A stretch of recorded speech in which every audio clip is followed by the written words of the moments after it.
Hello guys! Sibong na naman po ito. And for today's video, ay daring nga ho't samahan nyo ulit ang aming pamilya sa panibagong araw nga ho ng aming pagtitinda. Nakakatakam nga ho ang episode na ito, kaya naman nga ho i-ready nyo na ang mga tanyo. Charit! Ay daring nga ho't bago mag alas 9 ng umaga, pumunta na nga ho si mama sa school kung saan nga ho kami nagtitinda. At pagkarating nga ho nila dito, ay daring nga ho ang aming mga paninda, ay di ipine-prepare na naman nga ho nila. Kadalasan nga ho ay 3 ang kasama ni mama sa pagtitinda, plus 1 nga ho siya, ay di bali 4 nga ho sila.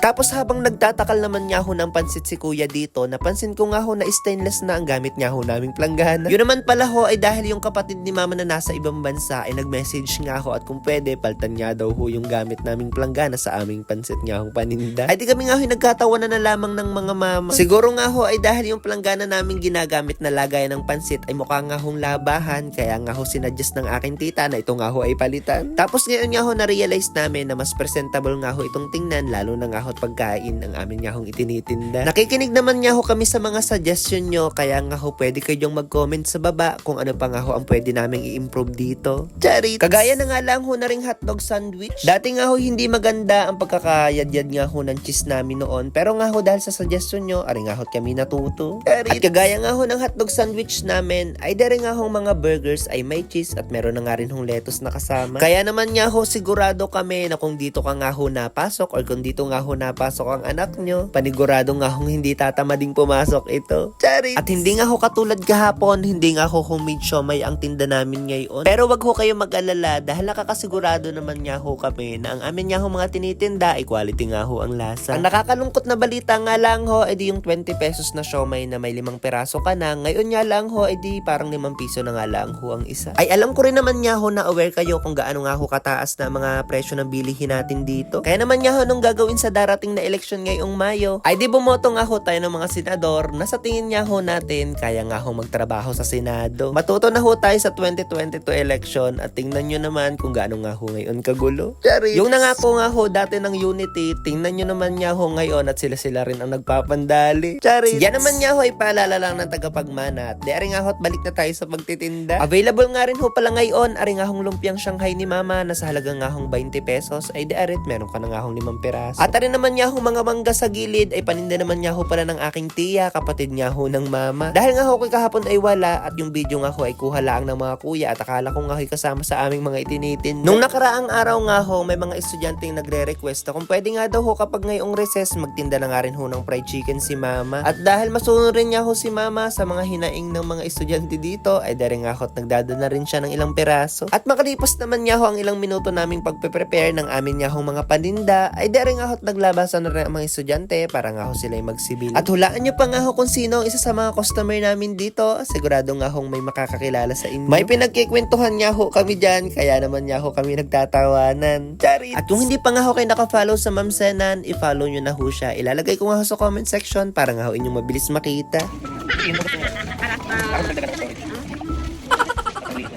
Wala naman Gcash ko eh. Hindi na natin kasi ito natin. Hindi niya. Wala.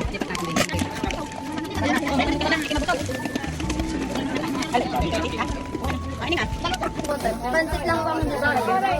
Be honest. Tama yan na po. Taro sa mga bataan dyan. Hindi pala ako pakinig. 480.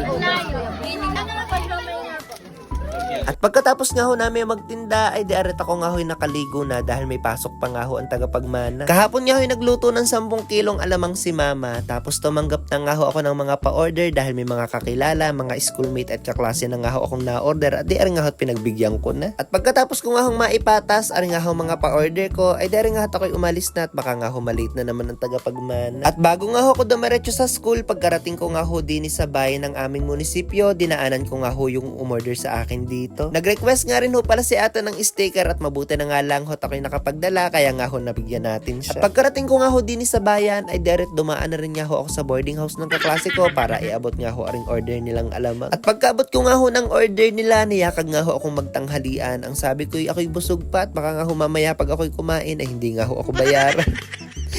Charits! Ma'am, excuse me po. Napansin niyo po si Ma'am Tanggid? Pumasok na. Baka po dito sa loob. Thank you po. Sakto-sakto ka na. Labas ko lang sa klase ko. Natabi ko kay Ma'am Badet. Ma'am Badet, mag-take this. Ay ko Ma'am Badet, maghanap na ng mangga. Dalit ako yung order ng ano Sabi kanina ko order, doon kay Charit. Sabi ko, sabi sino yung Charit? Ay, kapatid ni Bia, ni Alarde. Okay. Thank you, ma'am. Okay. Also, thank you. Apo. Dati pala daw pa kayo nagko-comment. Oo. Sabi ko, Diyos ko, hindi napansin ang aking comment ko sa in-order kong Sige po. Thank you, Bunso.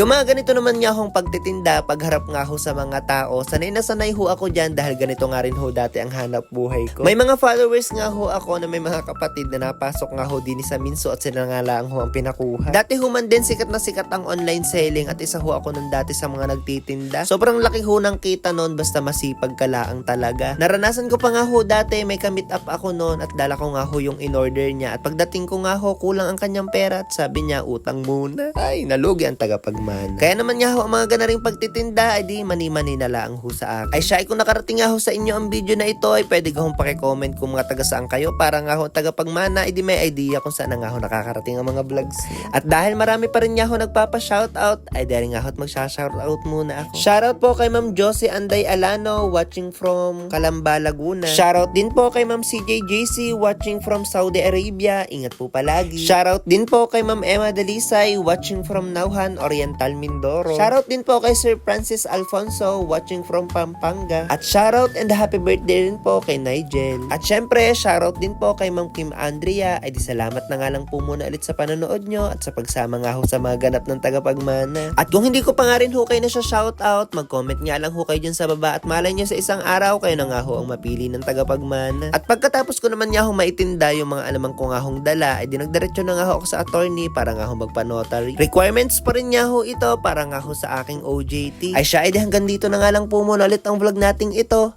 At kung hindi pa nga rin ho kayo naka-follow, ay di pa-follow, like, and share na rin naman nga ho ako. Ay paano?